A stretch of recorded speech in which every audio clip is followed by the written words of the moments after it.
Isayas Kabanata 56. Ang lahat ng bansa ay mapapasama sa bayan ng Diyos. Ang sabi ni Yahweh sa kanyang bayan, panatilihin ang katarungan at gawin ang tama, sapagkat ang pagliligtas ko'y hindi na magtatagal, at ang aking tagumpay ay mahahayag na.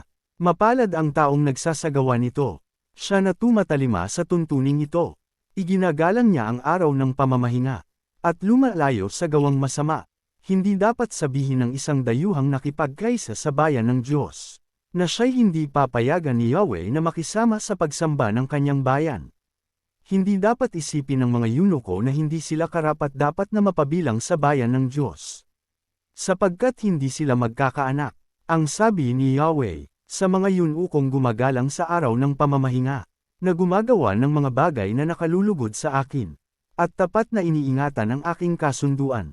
Ang pangalan mo'y aalalahanin sa aking templo at sa gitna ng aking bayan.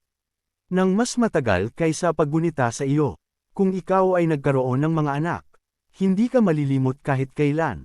Ito naman ang sabi ni Yahweh sa mga dating dayuhan na ngayoy kabilang sa kanyang bayan. Buong pusong naglilingkod sa kanya, iginagalang ang araw ng pamamahinga, at matapat na nag-iingat sa kanyang tipan. Dadalhin ko kayo sa banal na bundok. Ipadaramo ko sa inyo ang kagalakan sa aking templo.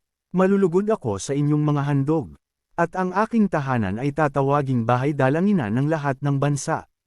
Ipinangako pa ng Panginoong Yahweh sa mga Israelitang ibinalik niya mula sa pagkatapon, na marami pa siyang isasama sa kanila, para mapabilang sa kanyang bayan.